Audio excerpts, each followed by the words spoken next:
Sinusubukang sapawan ang nag-iisang king ng mga rapper.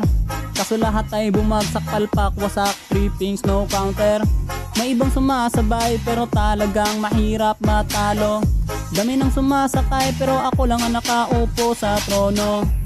Bloodstrike o PUBG, ML o Call of Duty, wala tong pinipili. Kahit pa 1v20, ako ang nasa tuktok ng rappers dito sa TikTok. Di nyo to matatrash talk, no choice kundi magmukmok. Kahit sino pa na makata ng TikTok ang ipakita, masyado ng halata.